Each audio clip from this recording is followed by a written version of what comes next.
Olá, boa noite, sejam todos muito bem-vindos a mais um episódio da nossa série Conservação como Negócio.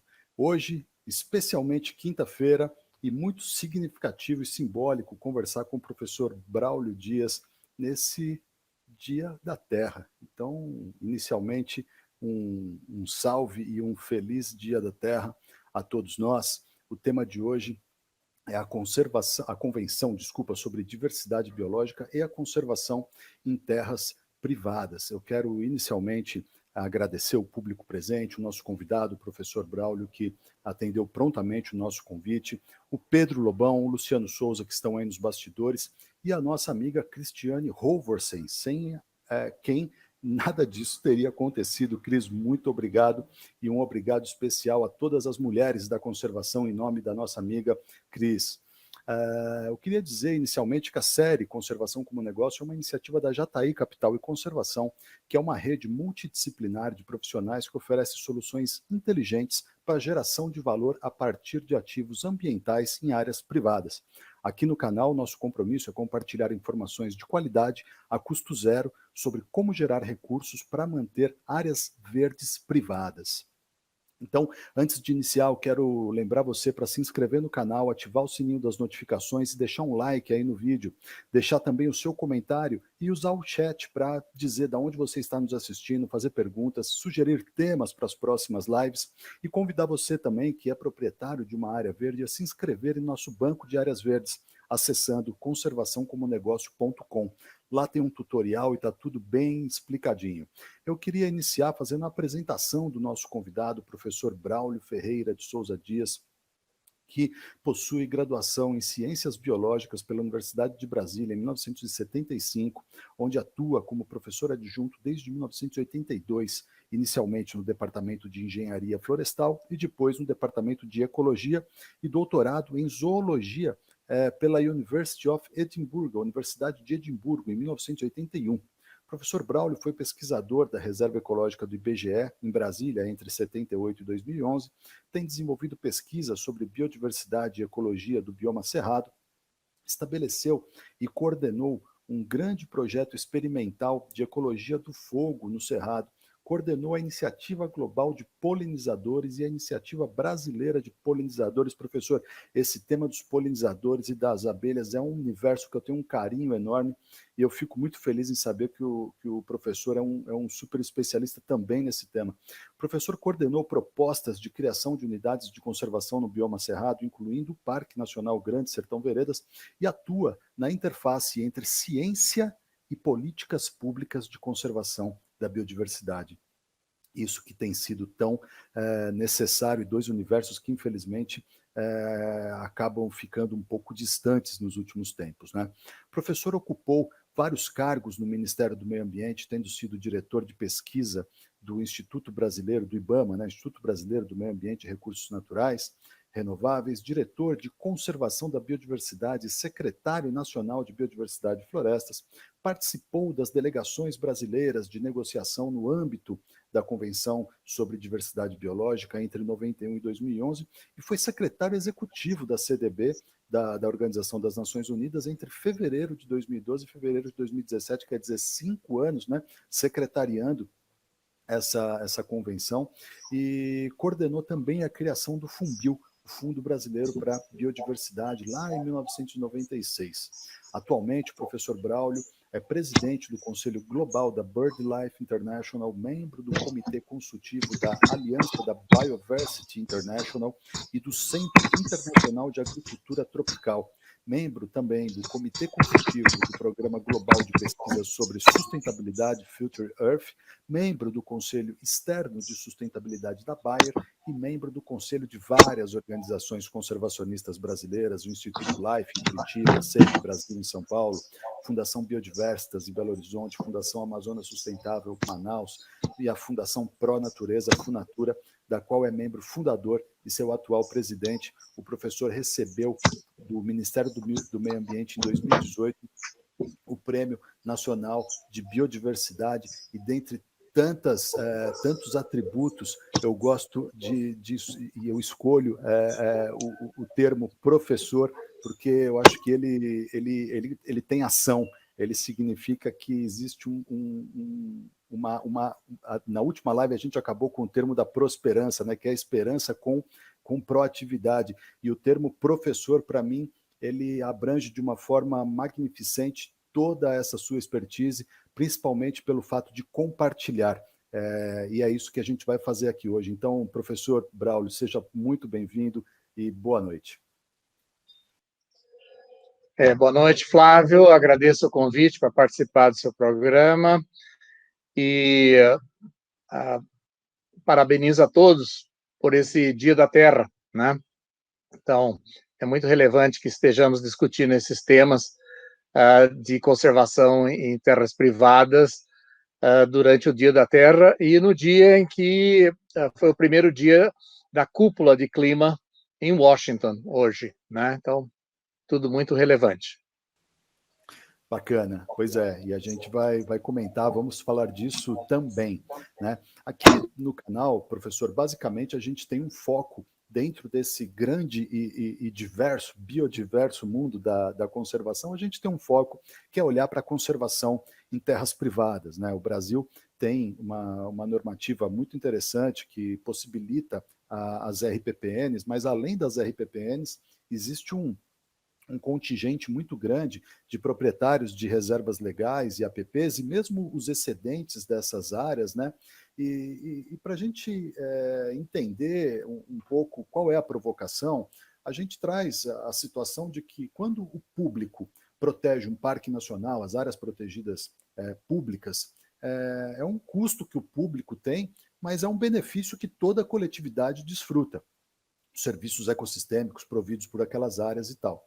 Quando o privado faz essa conservação e toda a coletividade desfruta dos benefícios, essa conta não fecha, porque de fato existem custos para manter as áreas protegidas, sinalizar, fazer acero, monitoramento, essa coisa toda.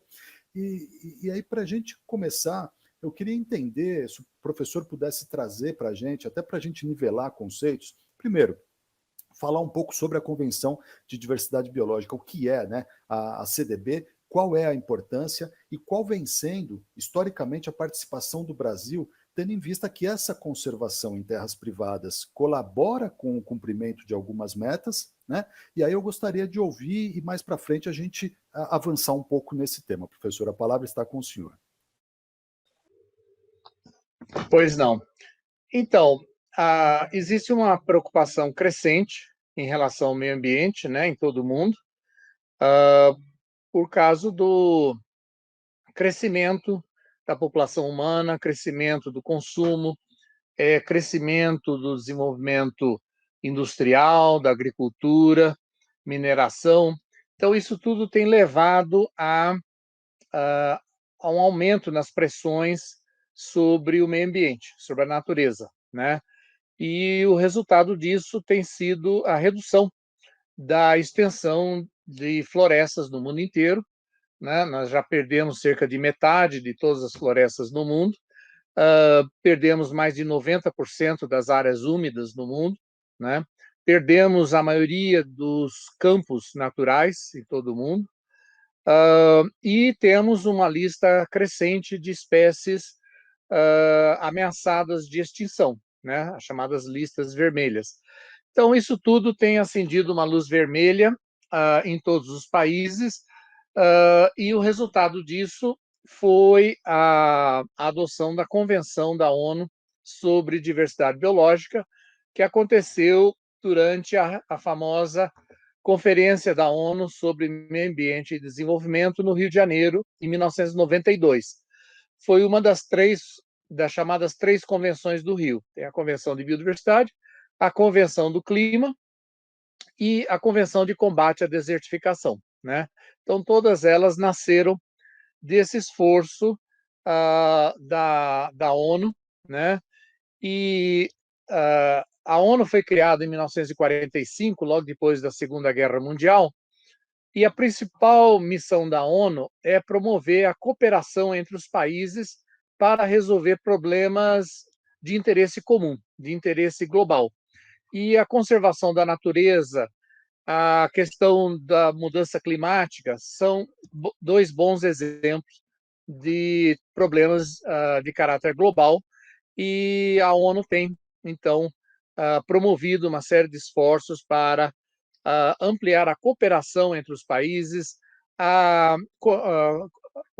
promover maior compartilhamento de informações científicas, técnicas e tecnológicas entre os países, capacitação, especialmente em países em desenvolvimento, e acesso a financiamento, né? Então, a Convenção de Biodiversidade tem um mecanismo financeiro, que é o Fundo Mundial para o Meio Ambiente, conhecido pela sigla em inglês de GEF, GEF, está sediado em Washington, nos Estados Unidos, mas existe uma série de outros mecanismos de financiamento e cooperação também bilateral. A Convenção tem 3 objetivos principais: promover a conservação de todos os componentes da biodiversidade, seja a conservação de espécies, a conservação da variabilidade genética dentro das espécies, a conservação da diversidade de ecossistemas e a conservação dos chamados serviços ambientais da biodiversidade, que é resultante do funcionamento dos ecossistemas, né?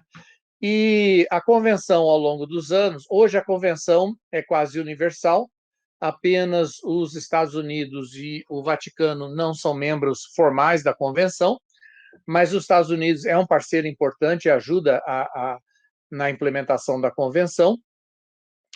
E a convenção foi, ao longo dos anos, negociando programas de trabalhos temáticos por tipos de ecossistemas e por temas transversais, né? E adotando diretrizes, orientações para todos os países. E em 2010, em Nagoya, Japão, nós aprovamos o último plano global da biodiversidade, válido para o período 2011 a 2020, e que teve 20 metas globais de biodiversidade adotadas, conhecidas como metas de Aichi. Aichi é o nome da prefeitura onde fica a cidade de Nagoya. E agora nós estamos num processo para finalizar as negociações do novo Plano Global de Biodiversidade pós-2020. Então, isso deverá ser aprovado na COP15 da biodiversidade, que vai se realizar em Kunming, que é a capital da província de Yunnan, no sul da China, que é a província mais rica em biodiversidade da China, e essa reunião deve acontecer em outubro desse ano. Estava previsto para outubro do ano passado, mas com a pandemia houve um adiamento. Então, prevê-se a aprovação de uma nova estratégia para 30 anos, com um novo conjunto de objetivos globais de longo prazo para 2050, de médio prazo para 2030, e com um conjunto de 10 metas de ação para 2030, articulados com os Objetivos de Desenvolvimento Sustentável, que a ONU adotou em 2015. Então, essa é a situação que estamos no momento. Houve avaliações sobre a efetividade da implementação das metas de Aichi e as opiniões divergem. Eu sempre chamo a atenção de que houve avanços muito importantes em várias dessas metas, né? Por exemplo, na criação de áreas protegidas marinhas, na erradicação de espécies exóticas invasoras em ilhas oceânicas, quase 700 ilhas tiveram erradicação de roedores exóticos, né, os ratos e camundongos. Houve avanços também em várias áreas, inclusive em financiamento. Dobrou-se os recursos disponibilizados para implementação das ações de biodiversidade nessa última década comparada com a década anterior. Então, houve muitos avanços, mas não o suficiente para reverter a situação de perda da biodiversidade. Então, a expectativa agora é que a gente possa adotar uma nova estratégia global, ainda mais ambiciosa, mas com mecanismos de apoio à implementação mais efetivos, né, incluindo os mecanismos financeiros, para que a gente possa alcançar resultados ainda melhores. Um dos maiores desafios, já vou adiantar, é o engajamento dos diferentes setores em cada sociedade, em cada economia, e isso significa envolver os setores que contribuem para a perda da biodiversidade, seja mineração, setor de energia, setor de agricultura, indústria, etc. E há um esforço global de incluir o setor econômico, né, as empresas, né, e todos os atores para que a gente consiga alcançar melhores resultados. Eu não sei se eu Bacana. respondi tudo que você perguntou, mas basicamente essa é uma introdução aí para a questão da CDB. Sim, professor, um super panorama. É, eu até vejo que nesses últimos 2 anos, talvez a pandemia tenha, esse seja um dos efeitos positivos, né, da pandemia. Ela acelerou uma movimentação da sociedade global e do setor corporativo do mercado financeiro em busca de olhar para essa questão dos ativos ambientais. Essa pauta ESG vem crescendo bastante, e eu acho que isso vem ao encontro, né, desse momento que a CDB se encontra, para que esses outros setores sejam envolvidos também nessa discussão. Especificamente, professor, sobre conservação em terras privadas, a CDB traz alguma disposição expressa nesse sentido? Tem alguma orientação? Ou cada país define internamente como considerar isso? Como é que é essa relação da convenção com a conservação dos particulares? Então, na convenção, nós negociamos com todos os governos e também com participação de representantes de setores econômicos, de participação da academia, da sociedade civil, e adotamos programas e metas globais, mas com o entendimento de que cada país tem que traduzir esses objetivos e metas para a sua realidade e as suas prioridades nacionais, né? Isso é feito através da adoção de planos de ação, estratégias e planos de ação nacional de biodiversidades, né? São os EPAMBs, conhecidos pela sigla em inglês de NBSAPs. Então, existe esse ajuste, né, para as realidades nacionais. Uma das metas mais importantes da convenção é ampliar os esforços de conservação. E o principal instrumento que nós temos é o estabelecimento de áreas protegidas. Tradicionalmente, trabalhou-se principalmente com áreas protegidas públicas, né? Isso é que recebeu mais atenção até agora, mas em 2010, em Nagoya, quando a gente aprovou a meta de Aichi 11, que trata especificamente de áreas protegidas, reconhecemos o papel de outros tipos de áreas protegidas, mantidos, por exemplo, por povos indígenas, comunidades tradicionais, como aqui no Brasil nós temos as terras indígenas, temos os territórios quilombolas, né? E bem como áreas privadas. Então, há um processo de reconhecimento crescente no âmbito internacional, no âmbito da convenção, do papel crescente das áreas privadas. Que nós temos que reconhecer a realidade em relação à titularidade das terras no mundo, né?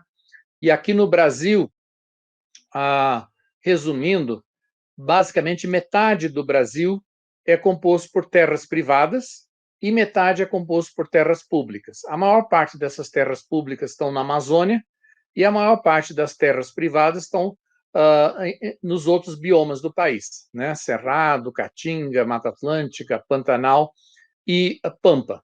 Então, os governos não têm recursos suficientes para desapropriar todas as áreas que seriam importantes para a conservação da biodiversidade.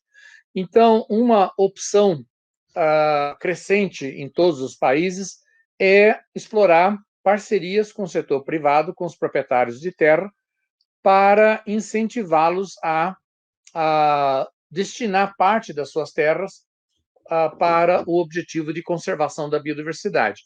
Aqui no Brasil, no Sistema Nacional de Unidades de Conservação, nós temos uma categoria, que é RPPN, né, Reserva Particular do Patrimônio Natural, que é uma categoria de unidade de conservação reconhecida pelo governo federal, que é constituída de terras privadas designadas por seus proprietários, tem que ser registrada em cartório, mas tem que ser reconhecida por um órgão de conservação, seja federal ou seja estadual, para que essas áreas sejam incorporadas na rede nacional de áreas protegidas. Então, felizmente, o Brasil é um dos países que conseguiu estimular, através do instrumento da RPPN, a criação de muitas áreas privadas protegidas. Temos mais de 1.000 áreas privadas protegidas no Brasil. A maior parte são áreas pequenas, né? Mas elas contribuem bastante no esforço geral de conservação, né? Existem vários modelos de parcerias com o setor privado. Eu gostaria de mencionar alguns.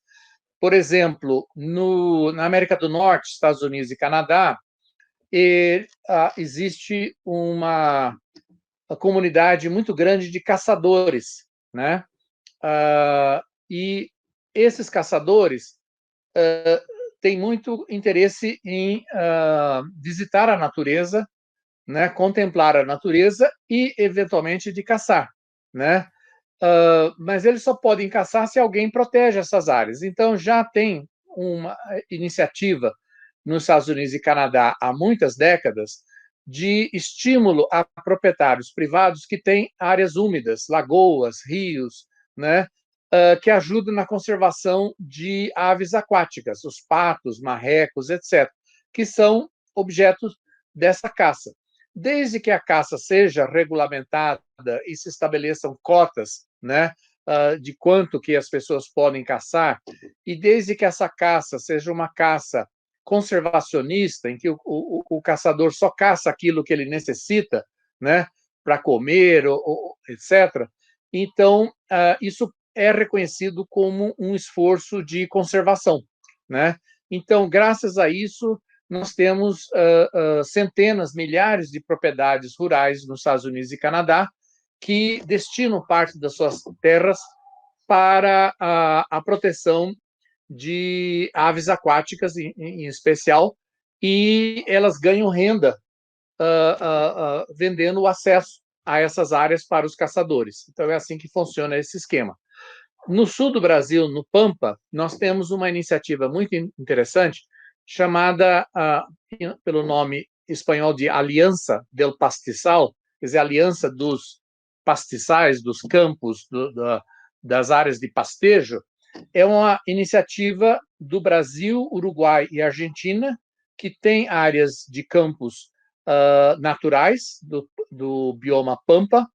Então, aqui no Rio Grande do Sul já existe uma parceria com cerca de 2 centenas de criadores de gado que aceitaram voluntariamente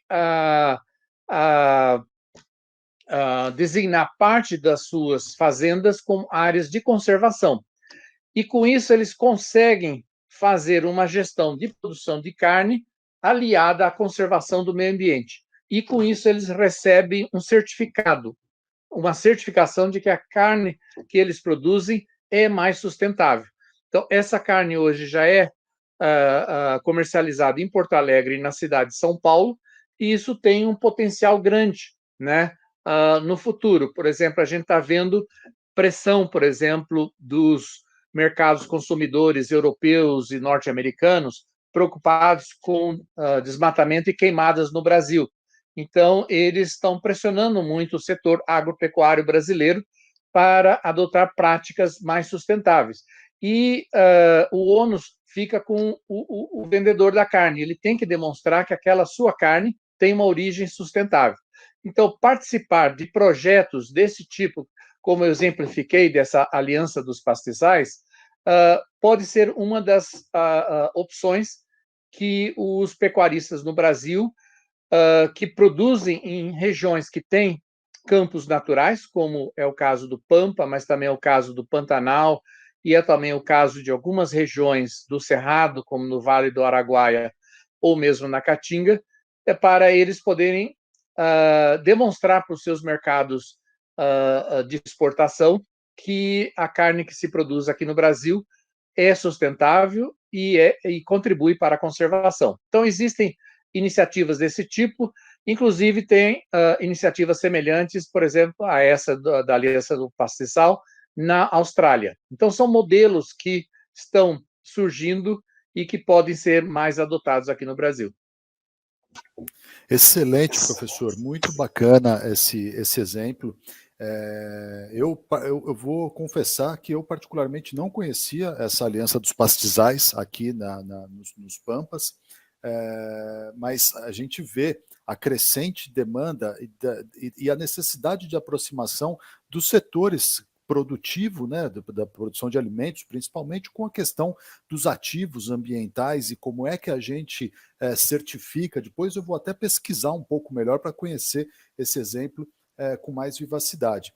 O senhor publicou, em parceria com o Carlos Klink, do Departamento de Ecologia da Universidade de Brasília, um artigo sobre o Cerrado.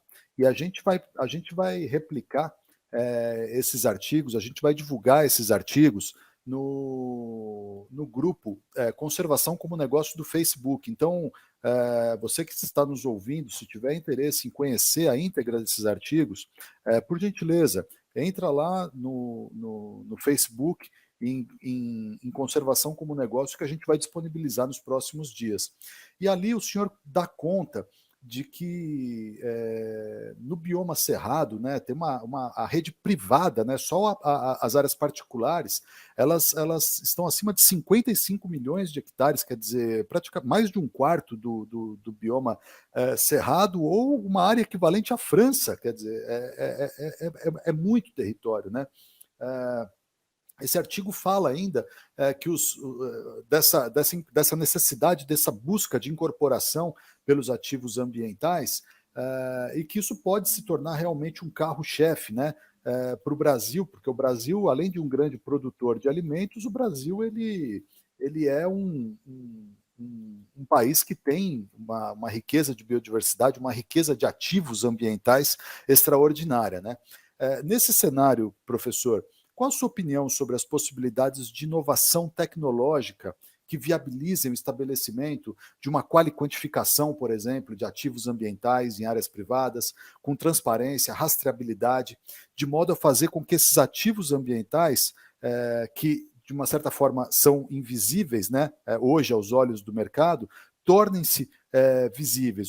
O senhor acredita que exista um caminho aqui, e até mais do que isso, o senhor acredita que o mercado estaria disposto a remunerar a conservação a partir do momento que ela fosse para a prateleira? Isso é um movimento?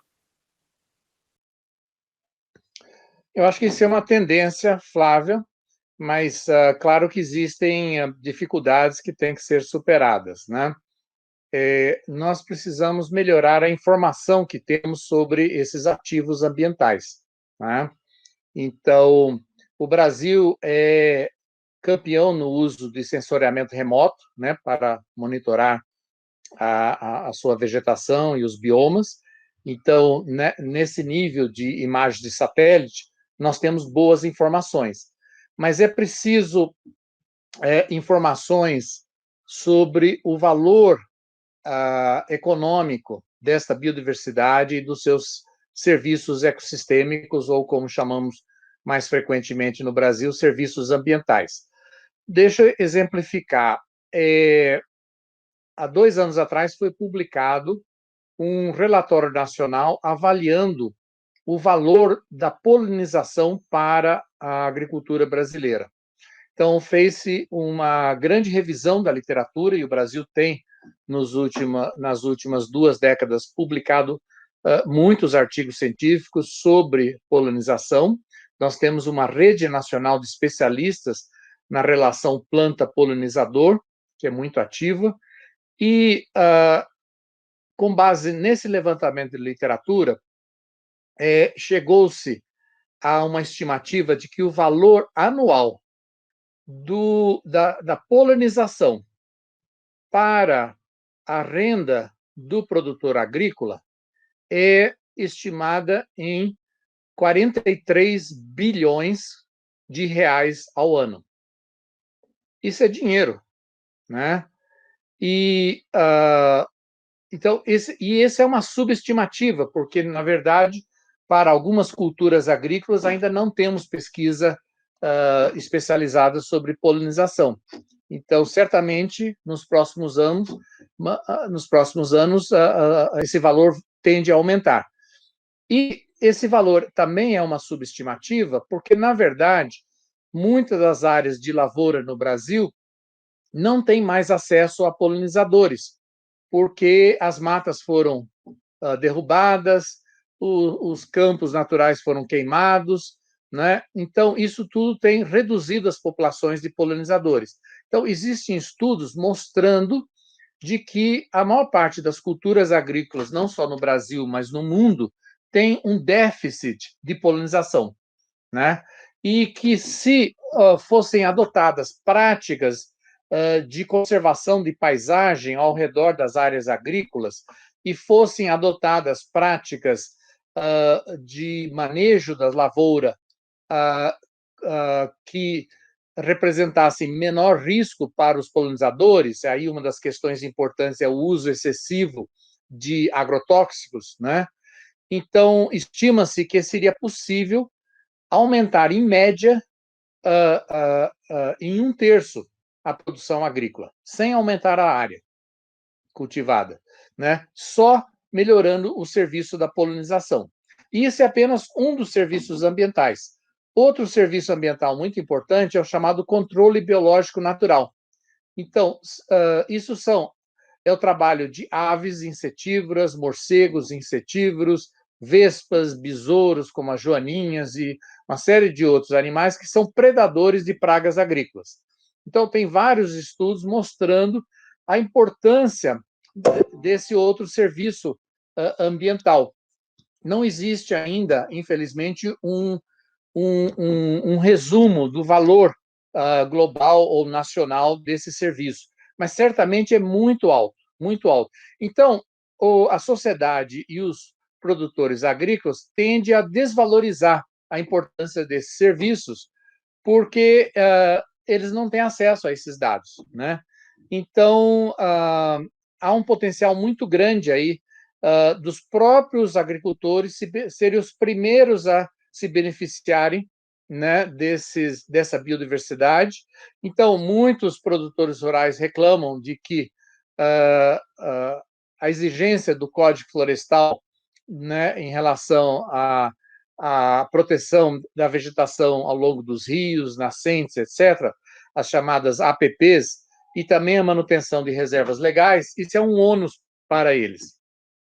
E a sociedade como um todo se beneficia. Então, de fato, isso é uma questão que tem que ser melhor trabalhada. Mas eu queria enfatizar que o primeiro a se beneficiar com a manutenção ou restauração das APPs e reservas legais é o próprio produtor agrícola. Então, eu acho que isso é algo que a gente precisa divulgar mais. Mas é evidente que outros atores na sociedade se beneficiam desses serviços ecossistêmicos, desses serviços ambientais. Então, é justa a reclamação daqueles que mantêm, por exemplo, uma RPPN, que acham que eles não têm incentivos suficientes, né?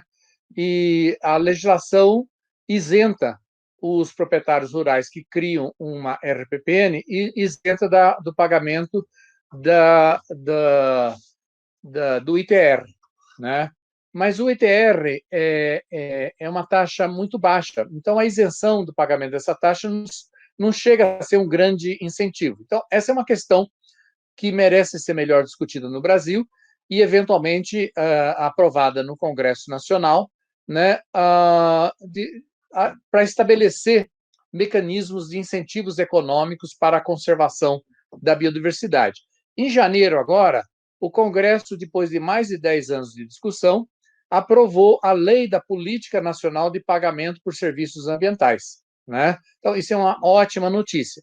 Mas o presidente da República vetou os artigos que identificavam as fontes de recursos financeiros que seriam utilizados para fazer esse pagamento. Então, sem fontes de recursos, não dá para implementar essa lei. Então, esse é um imbróglio que a gente precisa resolver e seria muito importante que os proprietários rurais, aqueles que ajudam na conservação da natureza, fizessem um movimento mais forte para que isso fosse resolvido, né?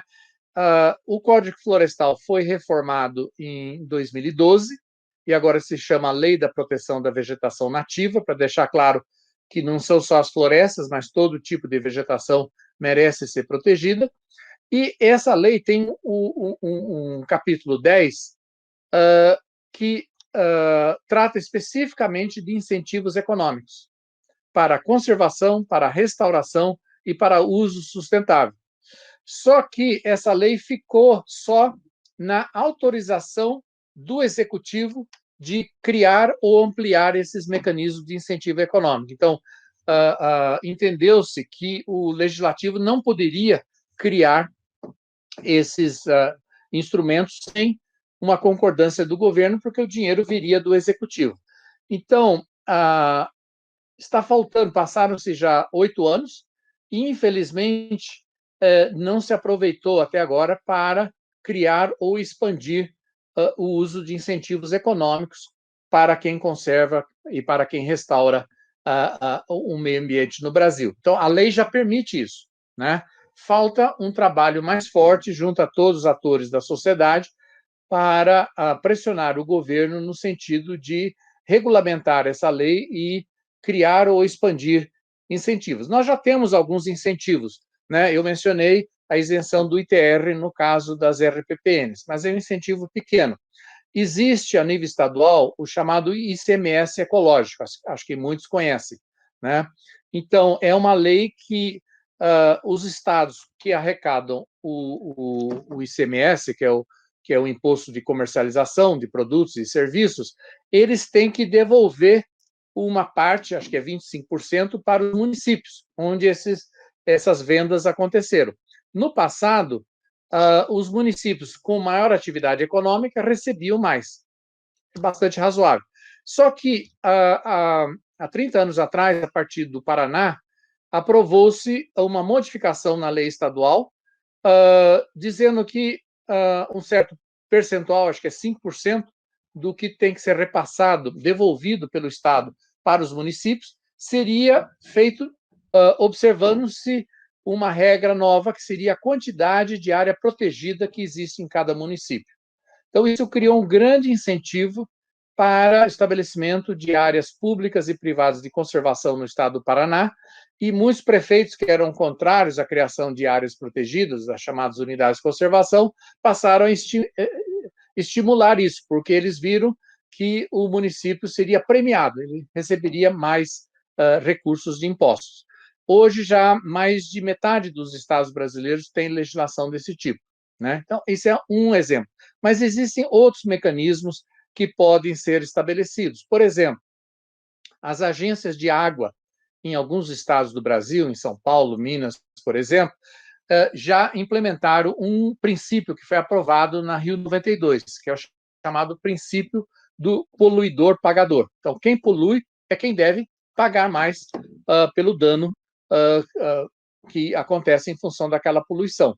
Então, como é que essas agências trabalham?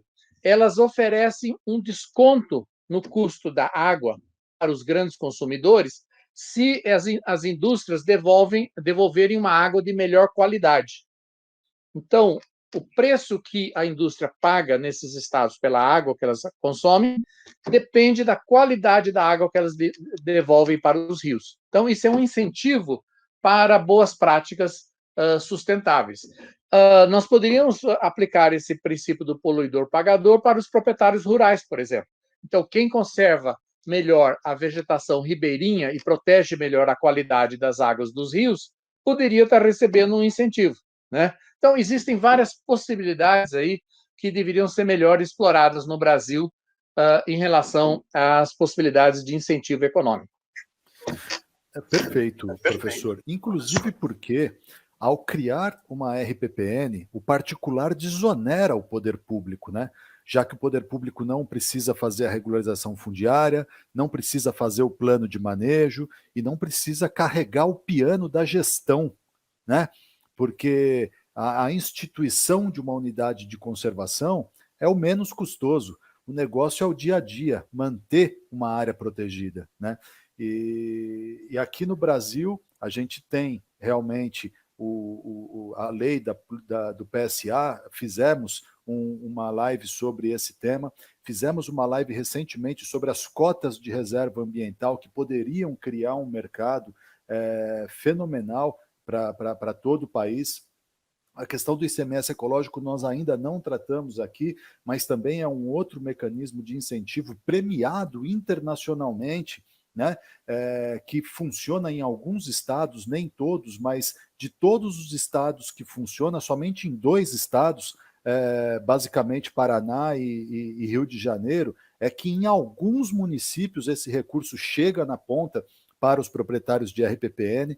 Então, resumindo, o que falta um pouco dentro de todo esse contexto, acho que é realmente vontade política, né, para a gente falar de uma forma bastante franca e aberta, porque existem mecanismos, existem exemplos fora do Brasil, existem exemplos de iniciativas da sociedade civil ou mesmo de governos estaduais e municipais, mas falta uma vontade política para colocar isso tudo para andar. Mas, Flávio, vontade política se constrói. Então, é preciso uma mobilização da sociedade para pressionar os governantes, e aí os governantes vão ter essa vontade política de atender essa demanda.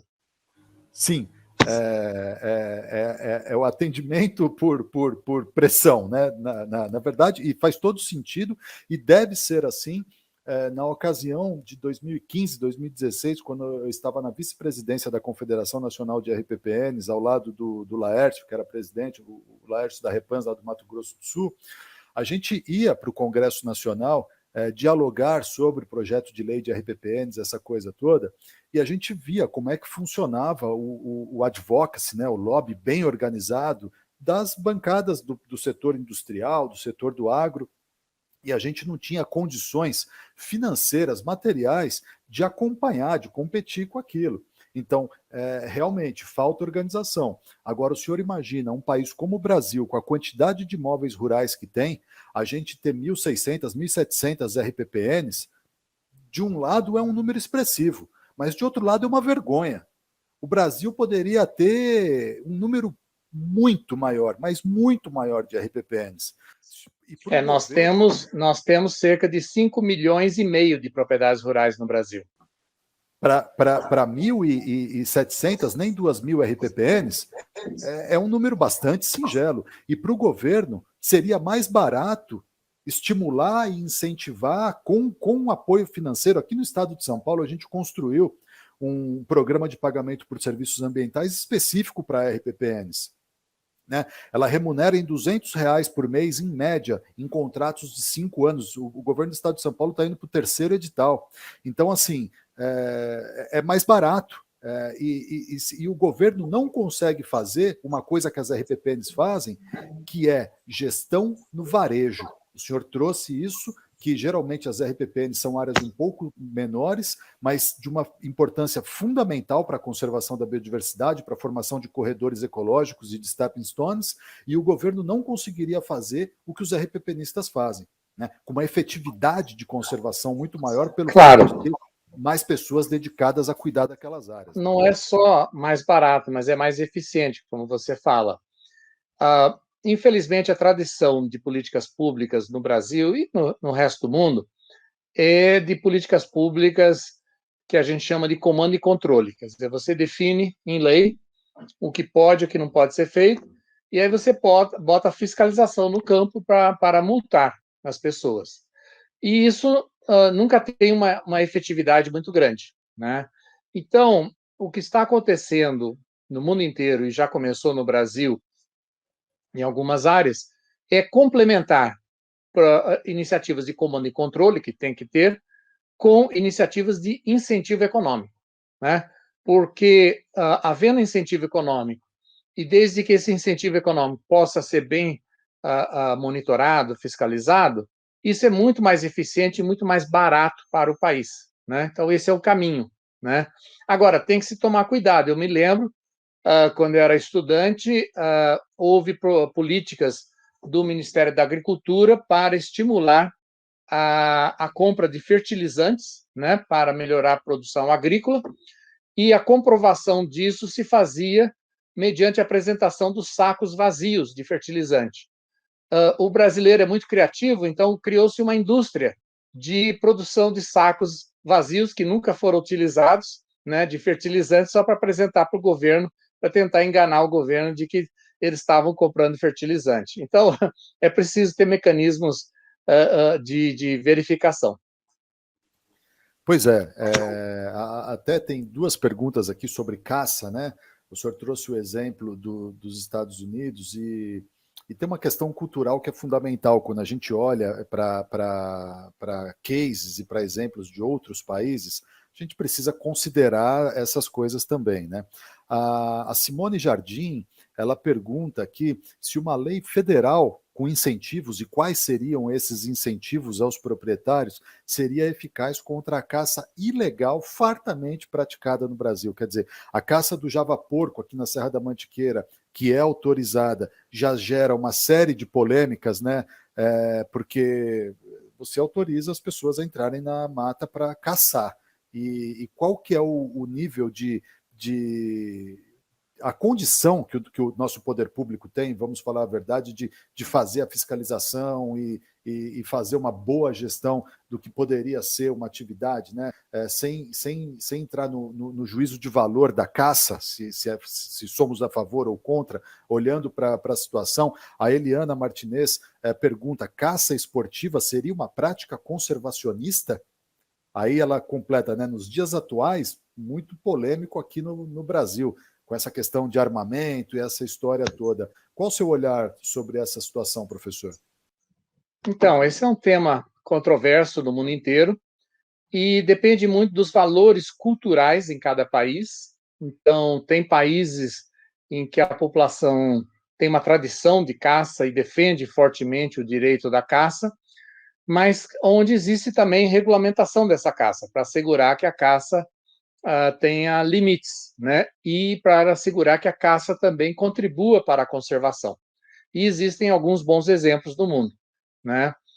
A caça esportiva cada vez tem menos apoio no mundo inteiro. Por exemplo, essa caça de troféus, né? Então, não sei se os ouvintes se lembram, pouco tempo atrás, teve uma controvérsia enorme de um médico ou dentista dos Estados Unidos que matou um leão lá num país africano, que era um leão conhecido de toda a população, dos turistas, etc. E era um leão que vivia dentro de um parque. Mas esse médico ou dentista contratou um guia que atraiu o leão para fora do parque e aí ele pôde abater o leão, só para ter esse troféu, né? Então, aí entra na questão de valores humanos, né? Quer dizer, e isso varia muito de país para país. O fato é que o Brasil sempre teve uma tradição de caça, mas uma caça muito predatória, né? Então, aprovou-se em 67 a Lei de Proteção à Fauna, que proibiu a caça comercial e a caça esportiva foi muito restringida, né? Então, estabeleceu-se muitas regras. E a lei permite a caça de subsistência, principalmente de populações indígenas e comunidades tradicionais, mas não permite a comercialização da carne desses animais abatidos. Então, isso foi muito controverso. Agora, existem muitos estudos aqui no Brasil mostrando que várias espécies altamente ameaçadas de extinção, né, as suas populações vêm se recuperando nas últimas décadas e atribui-se em grande parte à Lei de Proteção à Fauna, que proibiu a caça comercial e a caça esportiva, né? Então, graças a isso, onça pintada em algumas regiões, ariranha em outras regiões e assim por diante, a gente vê essas populações voltando. Por outro lado, existe uma falta de estudos no Brasil sobre as opções para a questão da gestão da caça. Quer dizer, se a gente quisesse rever a lei de proteção da fauna, nós não dispomos aqui no Brasil de bons estudos sobre os potenciais impactos de alternativas. Né? Por exemplo,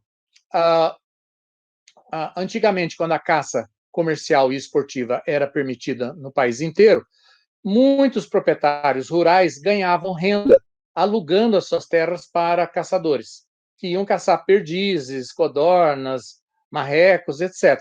Então, era uma renda adicional para o proprietário, e o proprietário mantinha áreas de vegetação nativa, né, porque aquilo dava uma renda para ele.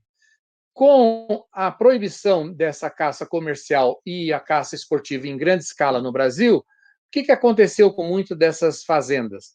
Os agricultores transformaram esses campos e alagados naturais em plantios de soja. Então, o que é pior para a fauna? Né? É tolerar níveis, certos níveis de caça controlada, ou ter que viver com uma realidade em que a maior parte da vegetação natural substituída por formas intensivas de uso, como um plantio de soja. Né? Então, agora, falta estudo sobre isso aqui no Brasil para a gente avaliar melhor, eventualmente no futuro, sobre prós e contras dessas opções. A lei da fauna não proíbe totalmente a caça esportiva.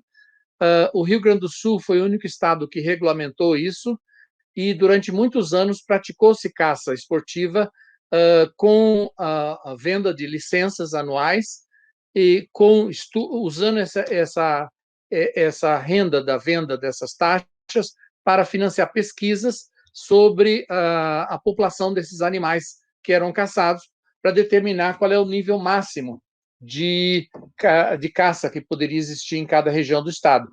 E isso funcionou mais ou menos bem durante muitos anos no Rio Grande do Sul. Né? Eventualmente, isso poderia ser novamente explorado em diferentes regiões do Brasil. Né? Mas, então, eu reconheço que é um tema muito relevante, é controverso, tem prós e contras, e está faltando estudos aqui no Brasil para subsidiar melhores decisões. Pois é, professor, e isso, entendido sob essa perspectiva, na verdade, eu acho que só enaltece a importância da conservação em terras privadas. Aqui na região da Mata Atlântica, região sudeste, de modo geral, a gente tem problemas basicamente com palmiteiro e caçador. São as duas situações que, poxa, instala-se câmeras, né, armadilhas fotográficas para fazer monitoramento de fauna e identifica que tem gente passando e pegadas, essa coisa toda. E aí, quer dizer, quando a gente olha para a questão anterior que a gente estava conversando sobre a relação e a importância do reconhecimento do mercado sobre esses ativos ambientais, e o senhor trouxe o olhar de que sim, isso é uma tendência, mas a gente ainda precisa entender um pouco melhor e valorar isso, ao mesmo tempo que essas perguntas são dificílimas e estudos sobre esse tema podem levar anos para que a gente consiga ter um repertório de dados e números que possam subsidiar essa discussão. A gente perde biodiversidade numa velocidade incrível, e dois, a gente tem um custo e a gente sabe qual é o custo que tem para cuidar disso. Né? A gente entrar nessa questão, aquela famosa questão, né, de quanto vale a vida de uma onça pintada, a gente não vai, talvez, chegar em bom termo, a gente vai levar a questão para o campo da subjetividade, e aí a gente vai entrar na mesma polêmica que é a caça. Então, eu tenho acompanhado o crescimento dessa pauta ESG, e o que eu tenho visto é que muitas pessoas do mercado financeiro, quando vão discutir e tratar essa questão ambiental, o E, né, do ESG, a coisa ultimamente tem sido reduzida ao carbono. A gente tem métricas, né, para carbono, para medir estoque, fluxo, as emissões, e é possível estabelecer uma relação entre isso. A gente tem métricas para calcular pegada hídrica e entender em números a contribuição de uma propriedade, mas a questão da biodiversidade ela é etérea. Mas isso não reduz em nada a importância da gente olhar para ela. E eu, sinceramente, professor, eu fico preocupado quando eu vejo as discussões partindo para o reducionismo do carbono, que é muito importante, mas ele tem uma lógica, de uma certa forma, complicada, que é a lógica de polui e compensa, e a gente precisa transitar dessa lógica para uma outra lógica, de uma relação com a natureza diferenciada, de um reconhecimento do valor dessas áreas e de tangibilizar isso, que hoje é uma contribuição que todos nós, setores produtivos, e mesmo nós, pessoas físicas, ainda que indiretamente nos aproveitamos disso, a custo zero. Quer dizer, existe um custo, e esse custo está sendo mantido por alguns, né, que possuem essas áreas. Agora, como é que o senhor vê isso e em relação a essas métricas, indicadores, critérios, valores de referência? Tem algum caso, mundo afora, dentro da convenção, como é que isso se discute para o próximo período de compromisso? Alguma visibilidade, alguma possibilidade da gente ter um caminho, um rumo para seguir em relação a isso, professor? Sim, existem alguns caminhos. Eu só queria dizer que, para enfrentar o desafio da perda da biodiversidade, não existe uma única solução. Então, eu acho que a gente tem que fazer uso de todos os instrumentos possíveis, inclusive esse instrumento do poluidor-pagador, né? Essa é uma das abordagens, mas certamente não a única. A questão do carbono é mais fácil de trabalhar, porque tudo se resume à equivalência com CO2. Então, você transforma, existem cálculos, fórmulas para transformar todos os gases que contribuem para o efeito estufa em equivalentes de carbono, e aí é relativamente simples calcular quanto de carbono que existe numa vegetação, numa floresta, num campo, porque basta você ter estimativas de biomassa e mais ou menos metade do peso da vegetação é carbono, né? Então, isso é relativamente fácil de se trabalhar. A questão de água tem avançado muito. Aqui no Brasil, a gente já tem estudos muito avançados na questão de água, e o IBGE, em parceria com a Agência Nacional de Águas, publicou já 2 relatórios muito importantes sobre o valor econômico da água no Brasil. Tá? Isso é parte das chamadas contas nacionais, as contas econômica-ecológicas nacionais, que seguem uma metodologia recente definida pela ONU, pela Divisão de Estatísticas da ONU, que produziu um manual em 2012 das novas normas e padrões de contabilidade ambiental, tá? Então, isso vem sendo incorporado pelos países. Hoje, já cerca de 90 países no mundo já conseguiram contabilizar pelo menos alguns aspectos relacionados à biodiversidade. Aqui no Brasil, o IBGE lançou, em setembro e outubro do ano passado, 2 relatórios de contabilidade ambiental e econômica para a biodiversidade. Um foi um relatório de contabilidade de alteração de cobertura de vegetação nativa em todos os biomas brasileiros no período 2000 a 2018, e o outro foi um estudo em relação a espécies ameaçadas de extinção. Então, isso é apenas o começo, mas eu acho que é alentador que isso está avançando. E o Congresso Nacional aprovou, há uns poucos anos atrás, e obrigou o governo brasileiro a calcular um PIB verde. Tá? Então, existe uma lei aprovada no Congresso que obriga o governo brasileiro a calcular o PIB verde. Os técnicos do IBGE e de outros órgãos ainda estão quebrando a cabeça de como calcular isso, mas com essas metodologias da ONU de contabilidade econômica e ambiental, nós estamos chegando lá. Então, eu acho que isso será possível. Claro que, em termos de biodiversidade, é mais complexo, porque nós estamos falando de uma quantidade grande de espécies, cada uma com uma biologia diferente, com propriedades diferentes, com valores econômicos diferentes, né? Mas é possível você ir por partes, é que nem tomar uma sopa quente, você vai pegando pela beirada, né? Então, por exemplo, esse exemplo que eu dei do valor da polinização. Essa é uma primeira etapa de calcular o valor da biodiversidade no Brasil. E eu espero que nos próximos anos nós vamos ter outros estudos desse tipo. Então, pouco a pouco, a gente vai conseguir transformar informação biológica em informação econômica, né? Tendo essa informação disponível oficialmente através do órgão nacional de estatística, que é o IBGE, permite que se incorpore esses valores da biodiversidade nas políticas públicas, como se fez com o ICMS ecológico.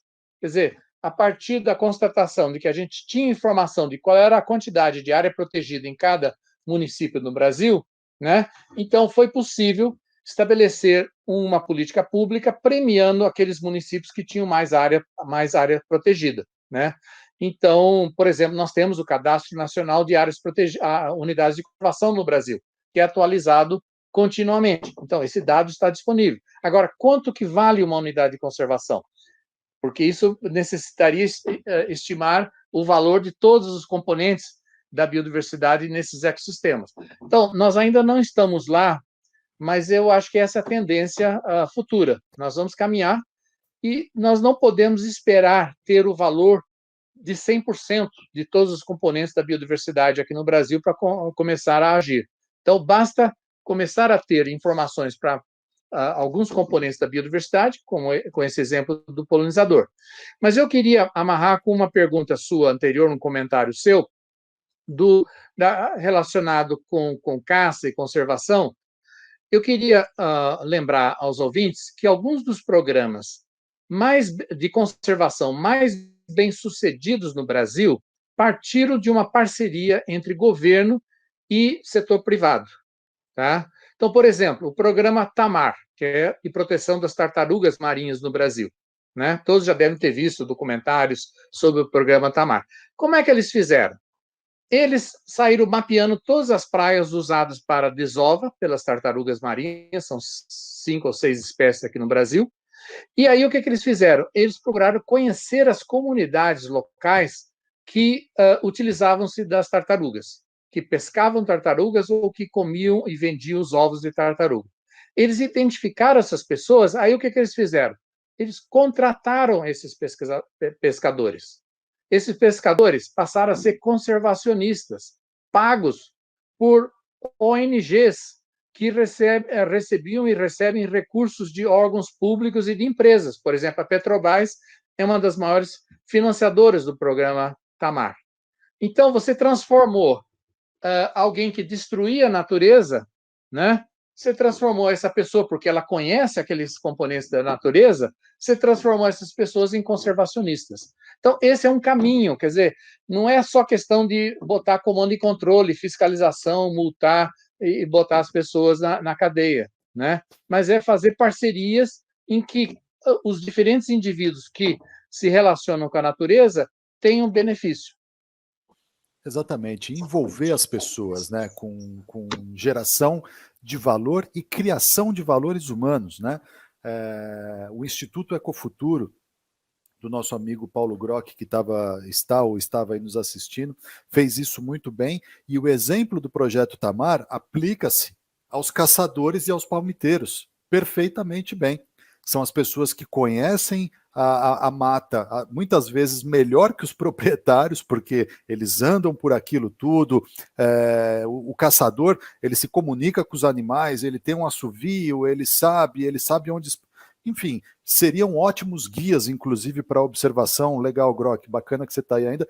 E eles fizeram isso com magnitude lá na comunidade de Itaiaçupeba, com uma mobilização. Existe todo um trabalho, enfim, com certeza o professor conhece. E aí, falando nisso e nessa possibilidade, né, de mobilizar recursos para fazer essas transformações, eu acho que é um pouco desse anseio, né? O Sebastião Francisco Alves, ele comenta aqui que ele é proprietário de RPPN, além de produtor rural, e não tenho aqui no Espírito Santo o apoio ou o reconhecimento da minha atitude de ter criado uma RPPN, como isso sendo uma coisa importante para o governo estadual. O que poderia ser melhorado, né, para melhorar essa relação? Quer dizer, essa questão do incentivo, veja, o que o proprietário de RPPN está aqui falando, de reconhecimento. Se esse proprietário tivesse mais reconhecimento, talvez não é nem só o incentivo, professor, nem tudo é dinheiro. Eu estava ouvindo agora, vindo para cá, o Tasso Azevedo, dando uma entrevista na CBN, comentando, que é outro assunto que eu quero entrar com o senhor aqui, sobre o discurso do nosso presidente hoje. E o Tasso Azevedo, a hora que acabou o discurso, ele publicou um artigo, eu não tive oportunidade de ler ainda, mas ele falou na entrevista, ele falou, nem tudo é dinheiro. No espírito de assinar e da vontade política daquilo que a gente estava falando, ele elencou 10 atitudes que o governo federal poderia ter para fazer, que por falta de vontade política não faz. Aí tinha a criação de áreas protegidas, tinha uma série de coisas, mas o discurso um pouco descolado da realidade, né? Quer dizer, eu vou dobrar o valor da fiscalização. Aí eu pensei com os meus botões. Bom, e aí depois o Tasso confirmou essa informação. Tudo que já foi drenado do orçamento do Ministério do Meio Ambiente, hoje, se dobrar, nós não chegamos no patamar de 2018, para começar. Isso para falar do orçamento global do Ministério do Meio Ambiente. Se dentro do orçamento olhar só o que está destinado à fiscalização, aí algum reforço ou dobrar o valor da fiscalização, quer dizer, é mais insignificante ainda, né? Então, nessa esteira de que nem tudo é dinheiro e muitas vezes a ação ela vai dizer mais, até porque a questão ambiental é uma política que deve ser implementada de forma transversal, então você pode mobilizar outros ministérios, inclusive outros atores para essa luta. Como é que o senhor vê isso? Como é que o senhor viu a participação do governo brasileiro hoje e como é que está esse clima, né, aí em Brasília? Como é que está essa situação, professor? Muito bem. Deixa eu primeiro responder ao Sebastião, aí eu vou para essa questão sobre a fala do presidente.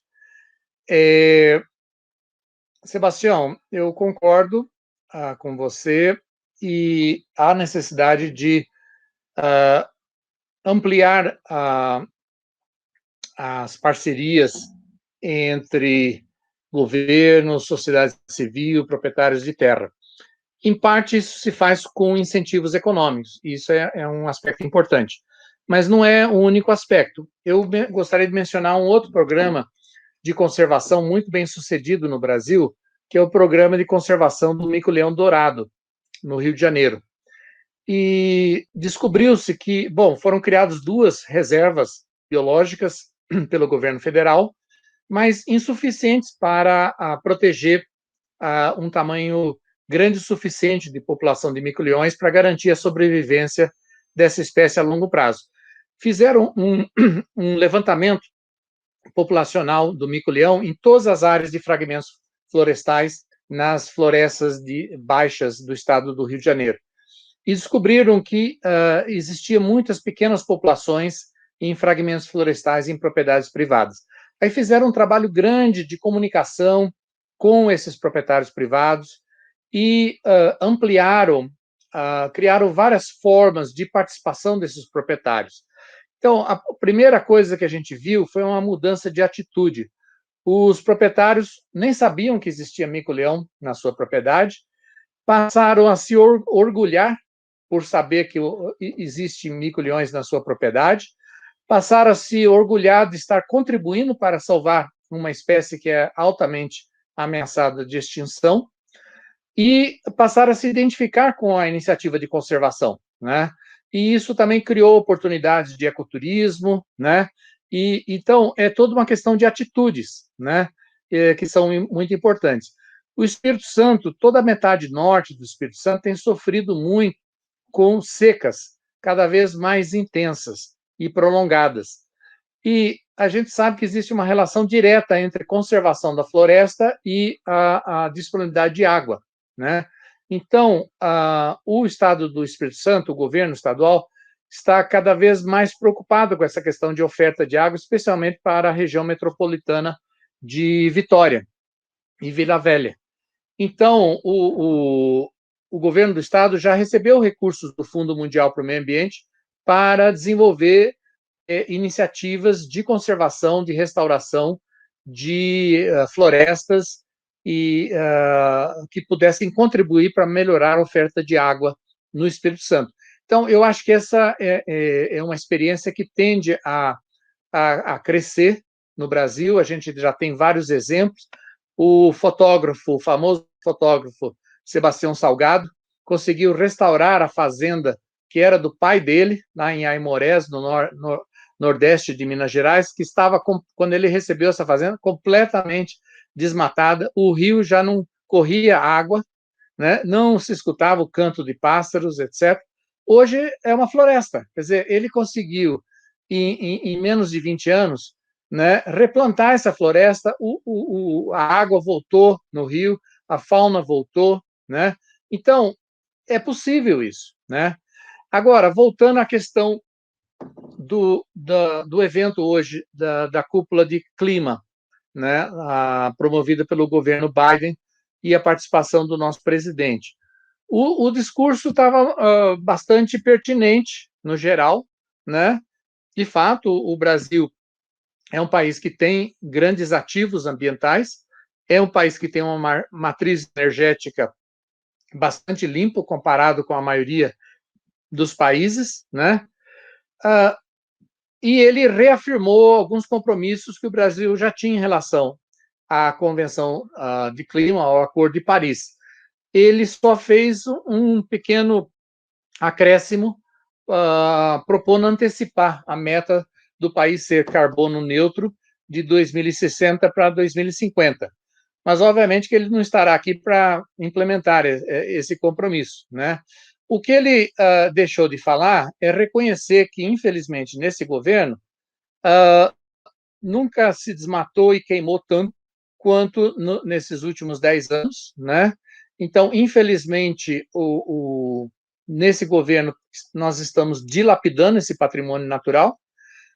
E, infelizmente, os órgãos de conservação estão sendo desmontados.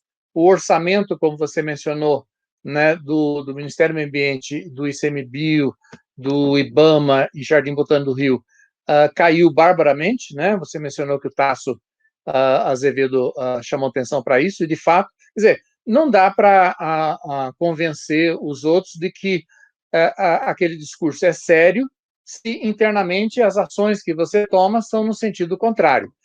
Então, eu sempre sou acusado pelos meus alunos de ser uma pessoa otimista, então eu acredito que será possível a gente superar esse quadro atual, né, da política ambiental muito predatória que está sendo praticada, e espero que toda essa pressão internacional, que se reflete também numa pressão crescente do setor produtivo, que não quer ter a imagem das suas empresas e dos seus produtos contaminado com essa fama de desmatador, né, de floresta e de que está queimando florestas, que isso vá resultar numa mudança da política ambiental no Brasil.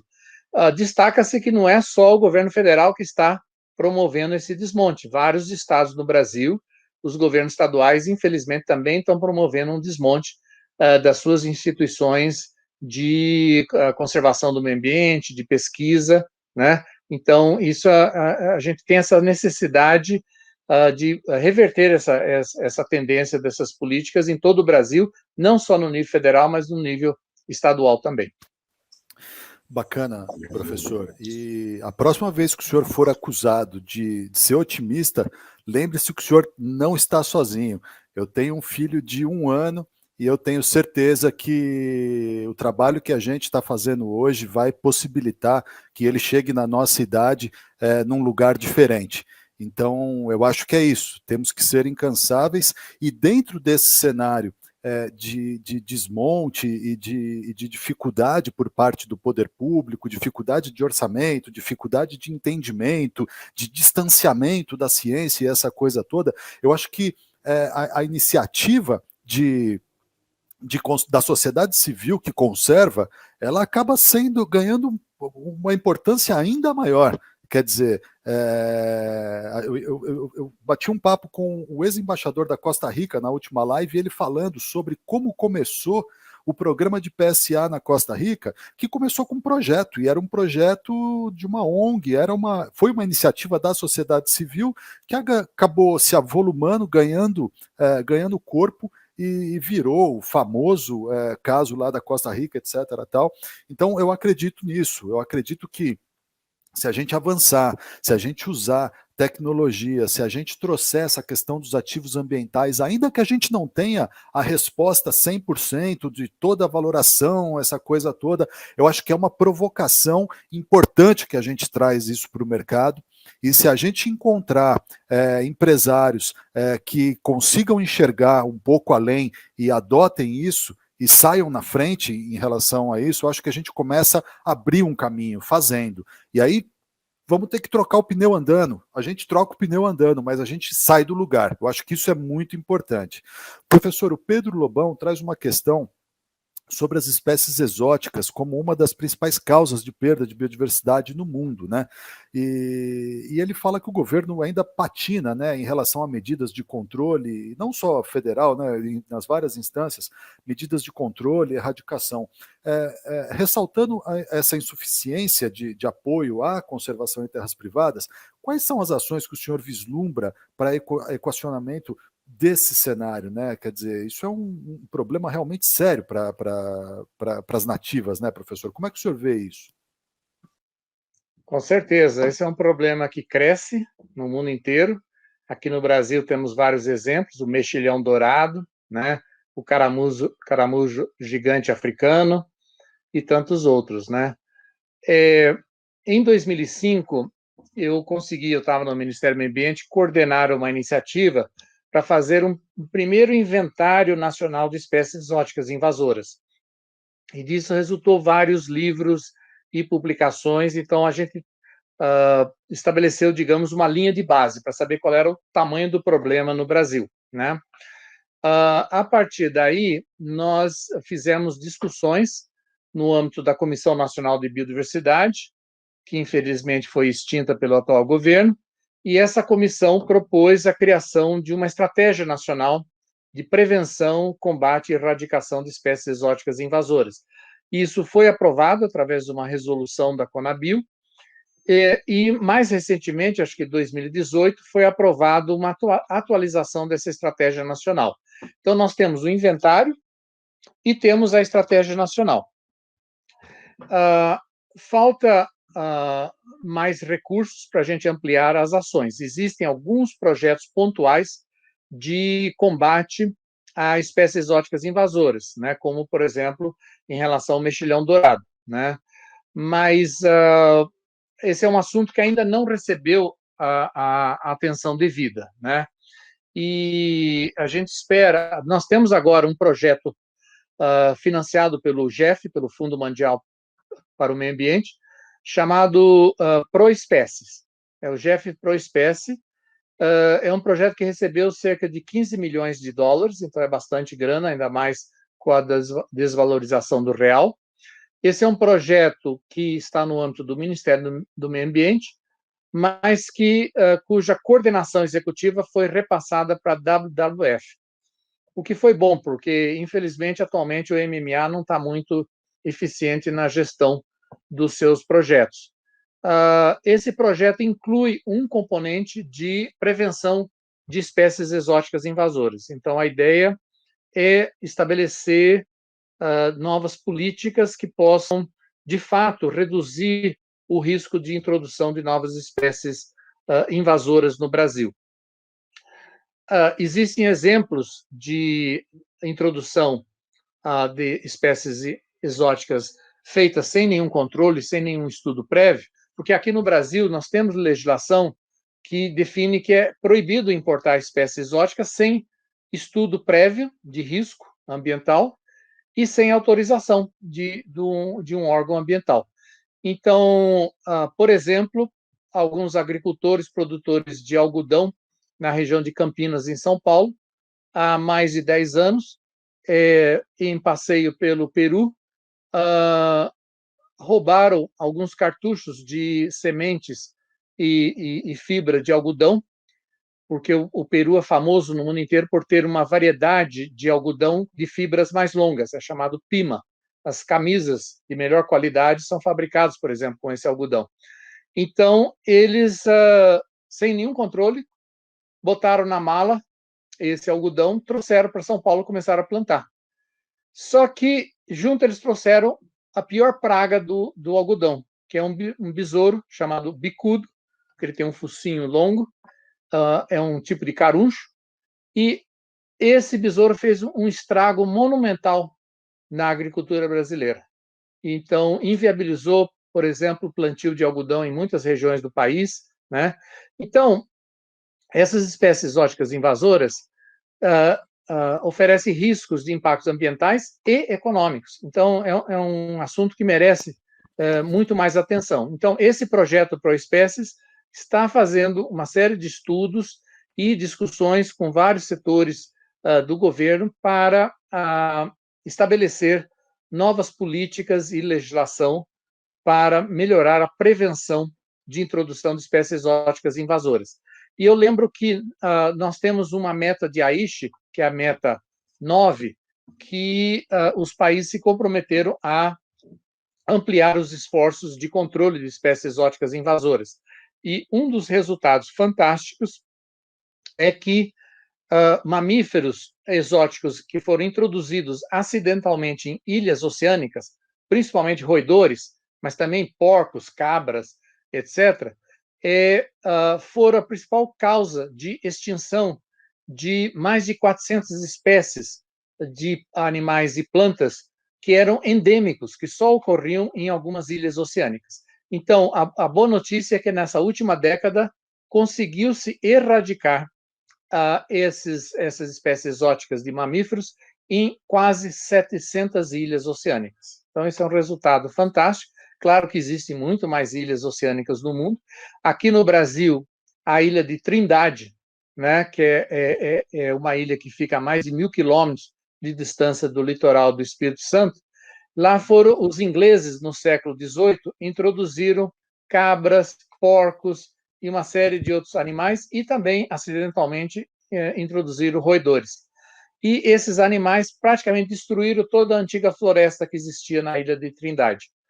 A Marinha do Brasil tem uma base de monitoramento e de pesquisa na Ilha Trindade já há vários anos, e pressionado pelo IBAMA e pelo Museu Nacional do Rio de Janeiro, que monitora a biodiversidade nessa ilha, a Marinha mandou atiradores de elite que conseguiram matar todas as cabras e outros mamíferos exóticos nessa ilha. Então, finalmente, a vegetação está começando a voltar na Ilha de Trindade.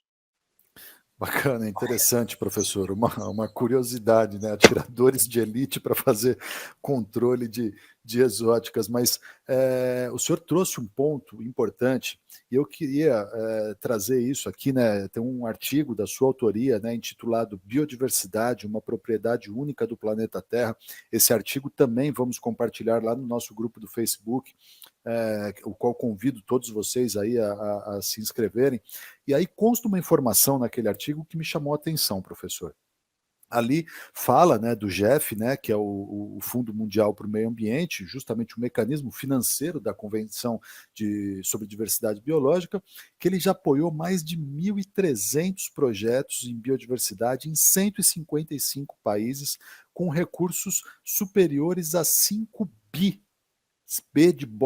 de bilhões de dólares em doações e alavancando mais de 10 B de bola de novo em recursos de cofinanciamento, né? E eu sempre que eu vejo, que eu ouço esses números números do mercado financeiro, números números macro, né, de projeto de carbono, essa coisa toda. Aí eu fico pensando, porque esses valores eles não aterrizam, esses valores eles não chegam para as pessoas que fazem conservação. Aqui eu lembro de uma discussão que eu tive com o André Aquino, do Banco Mundial, e ele também trouxe vários exemplos da África, da Namíbia, não sei o quê. E ele falava, professor, de uma dificuldade que é o custo de transação. Para o Banco Mundial apoiar um projeto, ele não consegue apoiar um projeto pequeno. Ele tem que apoiar um projeto enorme, porque é um elefante para se movimentar com todas as coisas, etc. Tal. Eu não sei.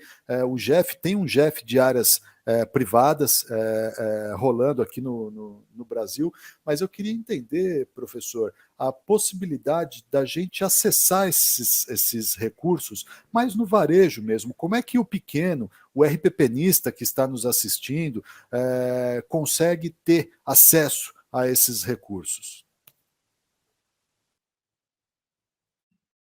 O custo de transação para o GEF financiar pequenos projetos é muito alto, não compensa. Então, o GEF só financia projetos grandes. Mas nada impede de se criar um grande programa, né, para conservação em áreas privadas, um grande programa dedicado a RPPN, etc. Né? Deixa eu ver se eu consigo compartilhar uma tela aqui.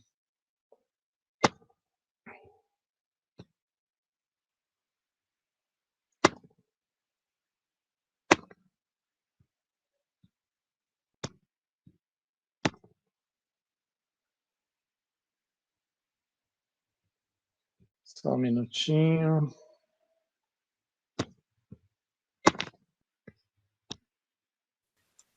Enquanto o senhor vai compartilhando a tela, eu quero transmitir Sim. aqui o abraço do nosso amigo Luiz Paulo Pinto. Aspas, é sempre um prazer ouvir o professor Braulio, ótima discussão, obrigado. Luiz Paulo Pinto, creio eu, direto de BH, ouvindo a gente.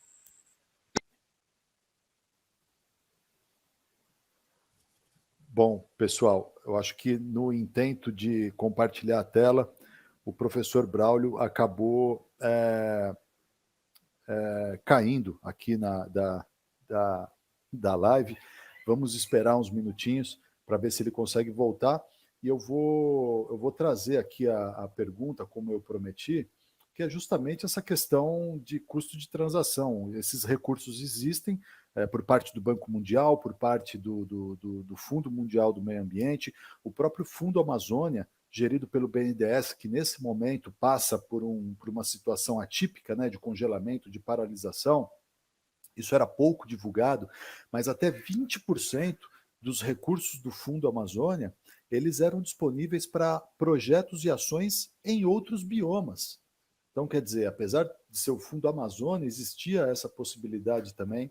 A gente tem o Funbil, tem uma série de fontes de recursos, mas esses grandes projetos, que é o que poderia fazer diferença e trazer um input mais robusto para a conservação, eles acabam ficando inacessíveis, né, por conta dessa necessidade de grandes organizações. Infelizmente, a gente tem uma situação, por falta de incentivos, muitas vezes os proprietários de RPPN acabam tendo dificuldade de se organizarem em grupos, né? A gente teve já esse movimento no Brasil, tem todo um histórico, num outro momento a gente pode falar disso, mas o fato é que é difícil dos proprietários de RPPN se engajarem no movimento coletivo quando eles estão sozinhos praticamente para gerirem as suas próprias reservas, né?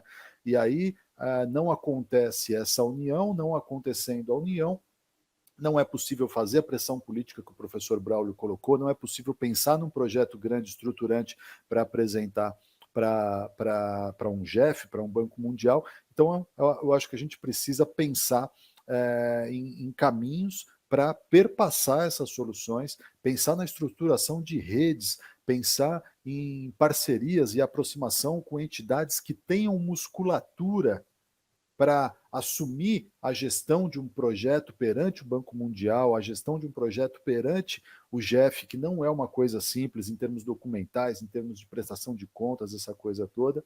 Então, eu acho que existe aí, fica aí um direcionamento, uma reflexão, ao menos, né, para que a gente possa pensar para as próximas, como é que a gente pode caminhar com isso.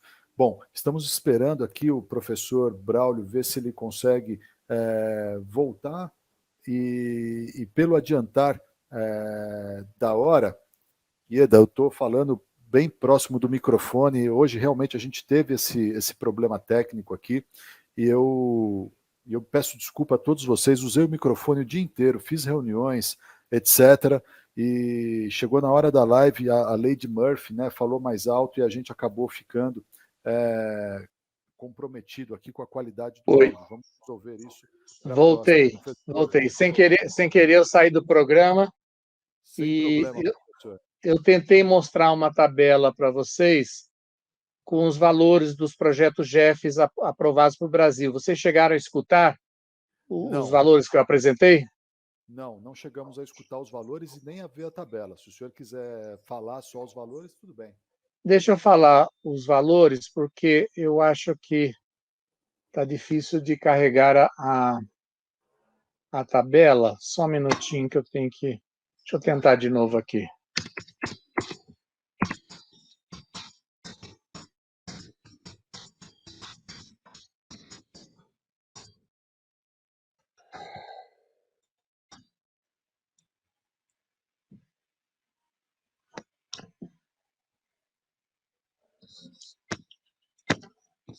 Deixa eu tentar mais uma vez, senão eu leio para vocês os valores. Ok.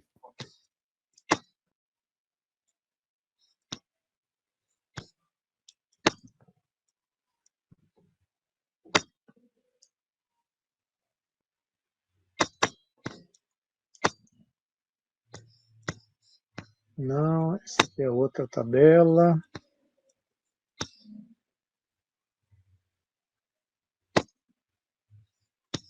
Vocês estão conseguindo ver essa tabela?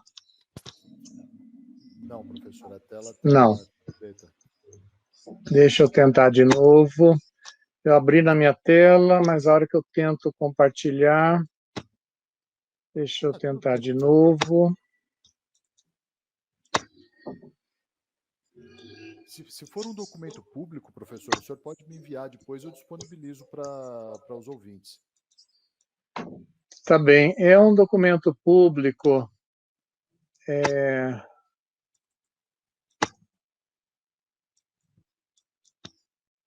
Não. Não sei por que eu não estou conseguindo. Não, tudo bem, professor. Conta para a gente.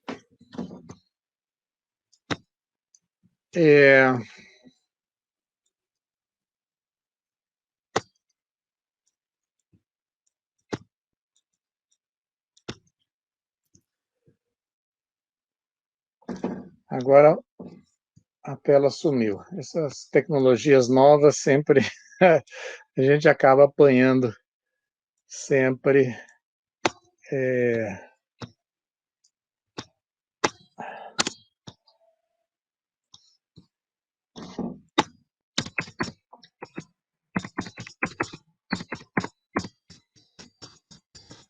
Isso em relação aos números do GEF de projetos aqui no Brasil, professor? Isso. Tá, estou entrando aqui de novo. Eu vou só ler para vocês, então. Desde a criação do GEF até agora, foram aprovados e executados ou estão em execução 68 projetos de âmbito nacional ou subnacional no Brasil, dentro de algum estado ou região, no valor de 612 milhões de dólares e com cofinanciamento de 2,6 bilhões de dólares. E, nesse mesmo período, o Brasil teve acesso a o financiamento de mais 57 projetos GEF de caráter regional ou global, quer dizer, envolvendo mais de um país, no valor total de 932 milhões de dólares e com cofinanciamento total de 9,2 bilhões. A área que recebeu mais recursos do GEF no Brasil foi biodiversidade. Foram aprovados 70 milhões de dólares em projetos aqui no Brasil, só nessa área de biodiversidade, mas também projetos de mudança climática, de uso da terra, né? Então, são recursos significativos, né? E eu dei um exemplo de um projeto recente, que é o projeto ProEspécie. Se vocês usarem esse nome, projeto GEF ProEspécie, vocês vão entrar num portal na internet, organizado pela WWF, que tem todas as informações do que está sendo feito com esses recursos do GEF. São quase 15 milhões de dólares nesse projeto. Bacana, excelente, professor. Depois eu pego esse documento com o senhor e compartilho com o público. E até pelo adiantar da hora, a gente já ultrapassou o tempo médio dos nossos diálogos aqui de 1h30. Eu gostaria de convidá-lo, professor, a fazer as suas considerações finais. Tá bem, eu agradeço, Flávio, essa oportunidade. Só mencionar rapidamente, o Pedro Lobão colocou mais uma pergunta sobre Pinus radiata, né, que é uma espécie de amplo uso econômico no sul do Brasil, só que ela é uma espécie que virou invasora, então ela está se espalhando por áreas de vegetação nativa próxima dos plantios. Então, as melhores empresas estão fazendo trabalhos de contenção para evitar que os pinos dentro dos seus talhões, dos seus reflorestamentos, se espalhe e contamine as áreas de vegetação natural. Então, Flávio, só para agradecer essa oportunidade de participar, esses são temas bastante atuais e tende a ampliar as oportunidades de trabalhar esses temas. Agora, com essa discussão mais forte sobre o Acordo de Paris, porque teremos a cúpula, a Conferência das Partes da Convenção de Clima em Glasgow em novembro desse ano, e se espera chegar a um acordo. E nesse acordo, uma questão importante para todos saberem é a regulamentação final do artigo 6º e também do artigo 5º do Acordo de Paris, que define as regras de contabilidade no caso de pagamentos por REDD+. Então, a gente espera que, a partir dessa conferência em Glasgow, o mercado internacional de carbono vai se expandir muito fortemente, porque teremos, então, as regras de contabilidade para evitar dupla contabilidade, né? Que esse mesmo carbono seja contado duas vezes, no país pagador e no país recebedor dos recursos a título de REDD+, né? Então, o Brasil tem um grande potencial aí de recebimento de recursos do REDD+, então a gente deve ter um grande aumento. Na questão de biodiversidade, temos que melhorar bastante a questão da métrica de biodiversidade. Existem várias iniciativas em andamento. Eu gosto muito de uma iniciativa, que é aquela produzida pelo Instituto Life de Curitiba. Eles criaram um sistema novo em 2009, que vem sendo aperfeiçoado, de certificação de empresas em relação aos seus impactos sobre a biodiversidade. Então, várias grandes empresas já passaram pelo crivo desse sistema de certificação do Instituto Life. Isso é muito interessante, né?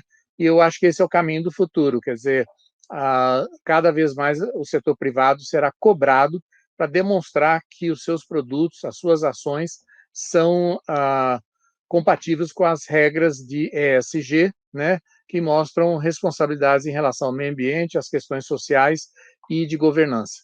Então, eu acho que isso deverá aproximar cada vez mais o setor produtivo para essas temáticas ambientais. Então, muito obrigado pela oportunidade e boa noite a todos. Excelente, professor. Muito obrigado pelas suas considerações, pela verdadeira aula, o seu conhecimento com que o senhor nos brindou aqui. As portas estão sempre abertas para a gente trazer esses temas, discutir aqui. Vai ser um prazer, quando as coisas voltarem a algum nível de normalidade, encontrá-lo nas conferências, nos congressos, para que a gente siga incansavelmente otimistas. Um forte abraço boa noite e até a próxima. Obrigado a todos, a todo o público que nos acompanhou, e para a próxima, com certeza, resolveremos esse probleminha aqui do áudio, e novo horário, sempre às 19h30. Boa noite.